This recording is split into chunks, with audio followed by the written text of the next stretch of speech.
नमस्कार मित्रांनो. तर लपंडाव या मालिकेच्या 22 फेब्रुवारीच्या एपिसोडमध्ये छान ट्विस्ट बघायला मिळतोय. आणि ट्विस्ट असा असणार आहे की कान्हा रात्री दमून घरी येतो. सखीने व्हॅलेंटाईन गिफ्ट रेडी ठेवलेलं असतं. सखी कान्हाला म्हणते, कान्हा हे गिफ्ट तुझ्यासाठी आहे, ओपन कर.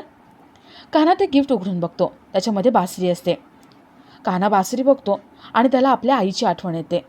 आपल्या आईची आठवण येते. तेजस्वीने बाबांना मारून टाकलं हे त्याला आठवतं आणि कान्हा खूप भडकतो. कान्हा म्हणतो, मुद्दाम केलंस ना तू हे? मला त्रास देण्यासाठी केलंस ना? का दिलीस ही बासरी मला तू? माझ्या आयुष्यातली सगळ्यात मोठी दुखरी नस आहे ही. मुद्दाम केलंस ना? कान्हा ती बासरी फेकतो आणि रडत असतो. सखीला कान्हाच्या डोळ्यात पाणी बघवलं जात नाही. तर दुसऱ्या दिवशी सरकार परशू ऑफिसला येतात आणि कान्हाही त्यांच्यासोबत असतो. ते सगळे ऑफिसमध्ये जात असतात आणि तेवढ्यात तिथे आजी येतात. कबीरची आजी म्हणतात, काय मग तेजस्विनी कामत? 2 दिवसात तुमच्या कंपनीचे 70 कर्मचारी केसी कंपनीने पळवले. फार नुकसान झालं असेल ना तुमचं? सरकार म्हणते, तुम्ही त्या केसी कंपनीला साधंसुद्धा समजू नका. सावध राहा. केसी कंपनी कधी कुणाचं कसं नुकसान करेल आणि कधी कुणाला स्पर्धेतून कसं बाहेर काढेल काही सांगता येत नाही. म्हणून सावध राहा. कबीरची आजी म्हणते, अहो केसी कंपनी म्हणजेच किर्लोस्कर कन्स्ट्रक्शन्स कंपनी आणि ही कंपनी माझीच आहे. लक्षात आहे ना? मला भेटायला आला होतात. सरकार ते ऐकते आणि एकदम तिच्या पायाखालची जमीन सरकते. सरकारला कळतं की आपल्या ऑफिसमधले 70 कर्मचारी या बाईच्या ऑफिसमध्ये गेलेत. या बाईने असं एवढं मोठं काय केलं असेल काम की ज्यामुळे आपले 70 कर्मचारी तिथे गेले? सरकार खूप विचार करत असते. आता आजीने हिंट दिलेली आहे आणि सरकारला पण सगळं कळलंय. पण आता आजी कबीर दोघं मिळून तेजस्विनीला कसं उद्ध्वस्त करतायत ते बघण्यासारखं असेल. तर ह्या सगळ्याची सुरुवात कशी होते ते थोडक्यात बघू. तर मालिकेत आपल्याला असं बघायला मिळते की कान्हा फायर अलार्म वाजवतो आणि ऑफिसमधले सगळे बाहेर गेल्यावर कान्हा लॉकर रूममध्ये जातो.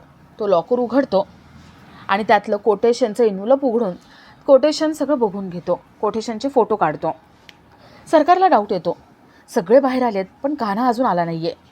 सरकारला वाटत असतं की हा कान्हा आपल्या मागे काहीतरी नक्कीच करतोय आणि तो आत्ता लॉकर रूममध्ये असेल. सरकार आपले लॉकर रूम चेक करायला येते. सरकार दरवाजा उघडते आणि समोर बघते. कान्हाचं सगळं काम झालेलं असतं आणि त्याला सरकारची चाहूल लागते म्हणून तो एका कपाटावरती चढून तिथे बसून राहतो. सरकार लॉकर रूममध्ये येते. लॉकर चेक करते. लॉकर लॉक असतात. कान्हाला वाटतं की सरकार आता मागे वळणार आणि आपल्याला बघणार. कान्हा घाबरतो आणि वरून उडी मारतो. तो सरकारसमोर अचानक येऊन उभा राहतो. सरकार विचारते, कान्हा कुठे गेला होतास तू? कान्हा म्हणतो, मी बाथरूममध्ये होतो. पण काय झालं सरकार? सरकार म्हणते, बाथरूममध्ये होतास? तुला फायर अलार्म ऐकू आला नाही का? कान्हा म्हणतो, नाही. अहो काय ना सरकार, मी बाथरूममध्ये गेलो ना की हेडफोन लावून गाणी ऐकतो. गाणी ऐकल्याशिवाय माझा कार्यक्रम काही पूर्ण होत नाही आणि त्यामुळे मला काही ऐकूच आलं नाही. पण मी जेव्हा बाहेर आलो ना तेव्हा सगळीकडे पाणीच पाणी दिसलं आणि ऑफिसमध्ये कोणीच नाही. तेव्हा मला कळलं काहीतरी डेंजर आहे आणि मी धावत बाहेर चाललो होतो. मग ही रूम दिसली. पण सरकार, ही रूम कसली हो? कधी बघितलीच नाही. सरकार म्हणते, तुला काय करायचं आहे? जा, ऑफिस संपले, घरी जा. तेही शिस्तीत जायचं. निघ. कान्हा तिथून जातो. सरकार मनात म्हणते, असं का वाटतंय की याच्या बोलण्यात खोटारडेपणाची झलक होती?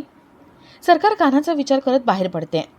सरकार कारमध्ये बसत असते आणि परशू म्हणतो, सरकार मला असं वाटतं ना तो कान्हा खोटं बोलतोय. अहो बाथरूममध्ये काय आवाज ऐकू येणार नाही का? मला सारखं वाटतंय की काहीतरी तो लपवतोय. सरकार म्हणते, चल गाडीचा दरवाजा उघड. परशू गाडीचा दरवाजा उघडतो आणि सरकार कारमध्ये बसते. कान्हा धावत तिथे येतो. तो परशूला म्हणतो, काका दरवाजा उघडा ना, मला पण येऊ द्या ना तुमच्यासोबत. परशू म्हणतो, तुला काय वाटतंय? ही कार म्हणजे काही तुला काही रिक्षा वगैरे वाटली का? निघ चल इथून. कान्हा म्हणतो, काका प्लीज असं करू नका ना.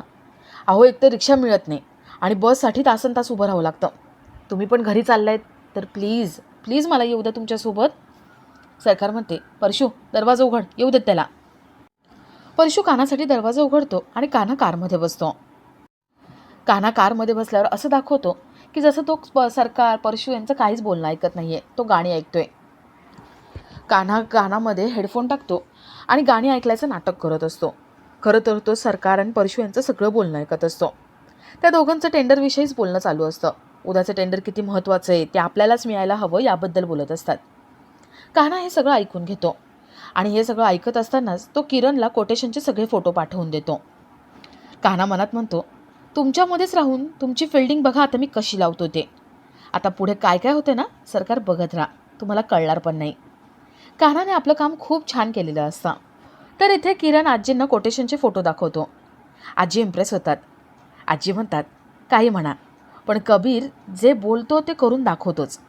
हां, मध्ये मध्ये वेगळी वाट धरतो तो, पण ठीक आहे, आपल्या मनासारखं झालं. आता उद्या तेजस्विनी कामतच्या हातातून हे टेंडर घालवायचं, तिला तिची जागा दाखवायची. किरण पण खुश असतो.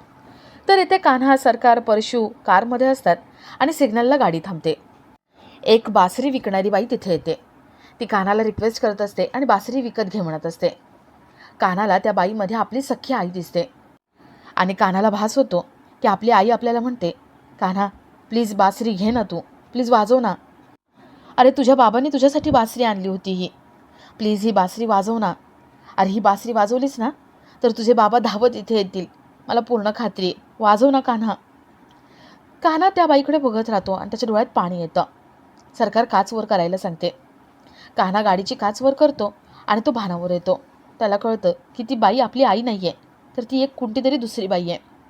कान्हा खूप रडायला लागतो. तर इथे सखीने कान्हासाठी व्हॅलेंटाईन डेचं गिफ्ट आणलेलं असतं. सखी कान्हाचा विचार करत गाणं गुणगुणत ते गिफ्ट पॅक करत असते. आणि आपला आजचा हा भाग इथेच संपतो.